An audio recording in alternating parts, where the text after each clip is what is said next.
Having an argument with someone? Settle it in Smash.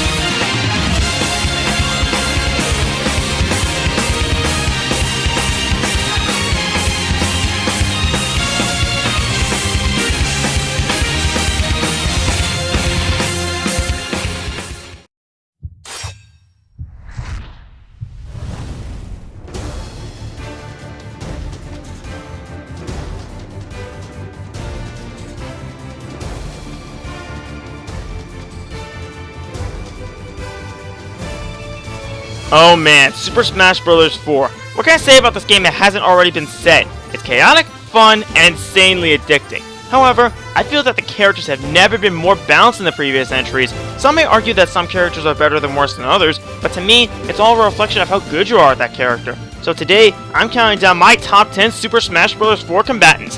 I judge these characters based on user friendliness, but also on how well I can use them. And remember, this is a list of my favorite Smash 4 combatants, not necessarily the best. So if your main isn't on here, don't take it out on me. Alright then, time to get smashing. Let's roll!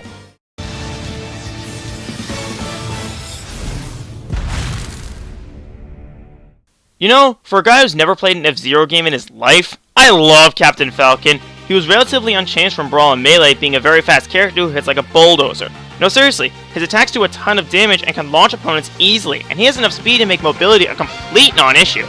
However, he wouldn't be on here if that were it. His attacks also boast moderate to solid range to make sure nothing can escape, and his aerial game is something to be feared. His specials do a great job of closing the gap between you and your enemy and can punish an enemy for getting too close. So you might ask, what keeps him from getting higher? Well, for as much fun as he is to play with, his attacks unfortunately leave him wide open more often than not. This means if you miss, or if your opponent predicts you, you'll be flying off the map in no time. Also, I know it's not just me, but I always try to land a Falcon Punch whenever I play as him. Yeah! So satisfying!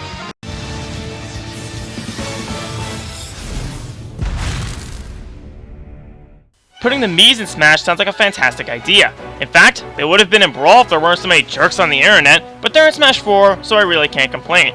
And for this list, I chose the Mii Brawler. While the Sword Fighter and Gunner are nice, they just don't compare. The Brawler has a ton of attacks that can make weaker fighters cry out in pain and has a decent enough speed to make sure he won't get caught off guard. Not to mention, the variety of specials lets you create a fighter all your own, and the Brawler is no different. Depending on your selection, you can make one that specializes at getting close or just plain rushing down. Even without the variety of specials, his ground and aerial games are solid enough on their own. The Brawler is easy to learn, and mastering the ins and outs is a joyous experience. But you know what the best part of the Mii fighter is? It's you in Smash Bros. As far as I'm concerned, that's one of the best parts of this game.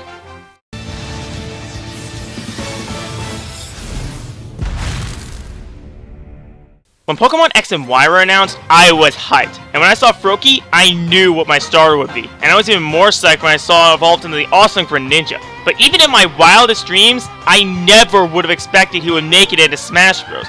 But you know what? I'm so glad that they did it, because they made him a great fighter. Being a ninja, it's easy to assume he focuses on speed, and you'd be correct. He's one of the fastest characters in the roster, and is a master of chaining attacks together. His attacks are brutal, and he sports one of the most vicious aerial games on the roster. Not to mention, his specials are exceedingly useful in his playstyle because they catch opponents off guard so easily. Learning to play as Greninja may be tricky, in fact that's the reason he's not higher, but if you can get good with him, you'll be a force to be feared. Fear the power of the ninja!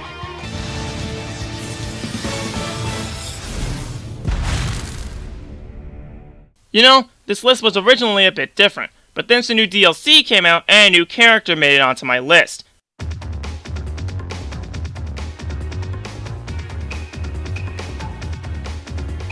Okay, seriously, who could have seen this coming?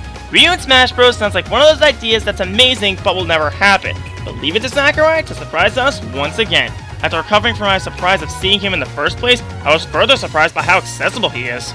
It doesn't take long to learn what he's all about. He's relatively quick on his feet with attacks that are powerful despite lacking a bit of range. On the special side, he's got the classic Hadouken and Shoryuken as one would expect, but he's also got his Cyclone Kick, and they even threw in his focus attack for good measure. Playing as Ryu boils down to being tricky. His attacks are easy to notice once someone sights them, but they can be chained together to further prolong the pain. But what I really like are the little touches they made. For instance, for the Hadouken and Shoryuken, inputting the original command from Street Fighter will make you invincible while using it. They also gave him 2 separate final smashes that depend on how close he is to his victim. Coming straight from a fighting game, Ryu feels right at home here.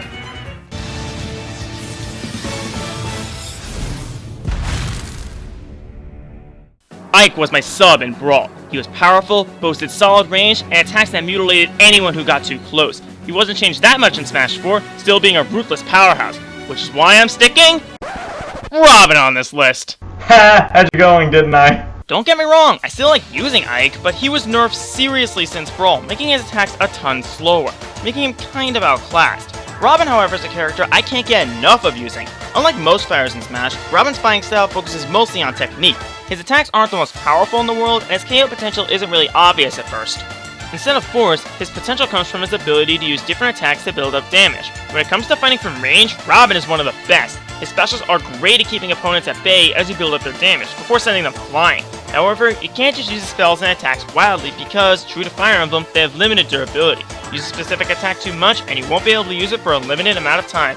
This means you have to strategize with Robin to make sure your attack repertoire is balanced. And when you get good with him, sending opponents flying feels so good.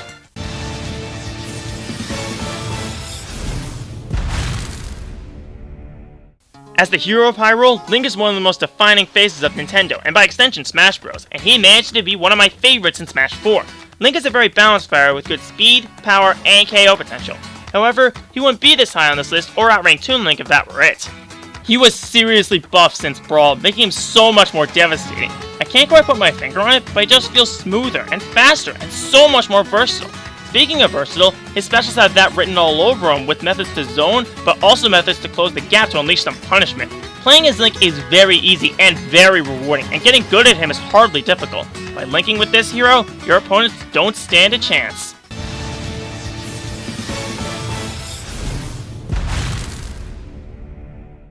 You might not want to blink, or you'll miss number 4, because number 4 is Sonic the Hedgehog. Back when Brawl was being speculated, fans flipped out when Sonic was revealed, and he played great, being able to rush opponents down like nothing else. In Smash 4, that's largely the same. Playing as Sonic basically boils down to being a nuisance, rushing opponents down quickly to build up damage, then running away before they can crush you. Once that damage is built up, send them flying with either a good throw or a powerful smash attack. The key is to vary up your attack so your opponents don't know what to expect. Being the fastest character in Smash 4, hitting and running is hardly a concern, and he is so much fun to play as.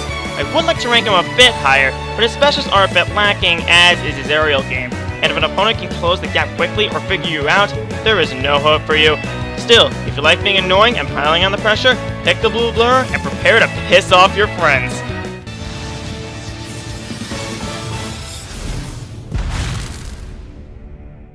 If you remember back in my top 20 games I played in 2014, I said I freaking love Xenoblade Chronicles, and a big reason I wanted to get it was Shulk's inclusion in Smash 4. And if you've seen that list, you already know where the top 3 is going. So yeah, Shulk is definitely one of the most devastating fighters in Smash 4, and he's one of my absolute favorites. His range is some of the best in the roster, and he has no trouble building up damage quickly before sending foes to their untimely demise. But you know what? That isn't what playing as Shulk is all about. The real key to his fighting style is his Monado arts. Each of the 5 Monado arts boosts one of his stats to help him out in the heat of battle, but at the same time hinders another stat to keep him balanced. What this means is you can't just choose arts wildly and expect to win. You need to plan accordingly with the arts and adapt to your opponent. In my honest opinion, Shulk is the hardest character in the game to learn and to master. Learning how to use all his Monado arts and getting used to his low priority isn't easy, but when you get good with him, it's one of the most satisfying experiences in Smash 4. If you fail to predict your opponent's Shulk, you're doomed. Doomed! I could not resist.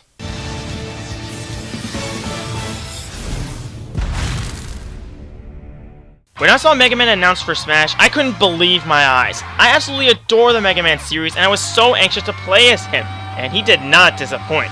If you want a character with diversity on the moveset, look no further than the Blue Bomber himself. He's got moves for any situation. Close range, far range, zoning, you name it. This makes Mega Man very adaptable in a fight, and you can play him however the heck you want. You can keep your distance or rush an opponent down. It's all up to you. And it certainly helps that he boasts one of the fiercest aerial games in the whole roster. And that air shooter, man, so broken. The Blue Bomber may be a tad tricky to learn, but with the diversity of a Swiss Army knife, he is one character anyone can love using.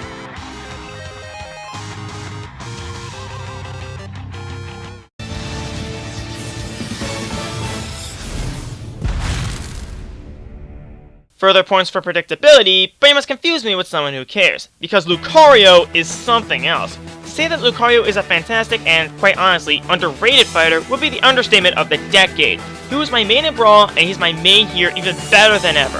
His attacks boast solid range and decent power, traits you've seen I enjoy in a fighter, but there's way more than that to Lucario. The main trait that sets him apart from the rest is, well, his aura.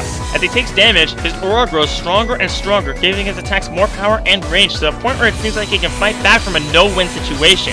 If you let Lucario survive to the point where he nears his limit at 198%, you have pretty much written your death wish. But you know, there was a recent experience that really solidified Lucario at the top.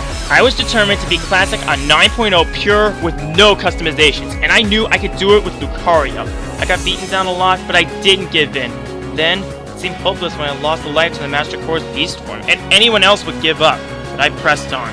Through sheer willpower, I defeated the Beast, Sword, and Doppelganger, and then the Fortress appeared. Lucario's damage was high, but I didn't grab the heart container.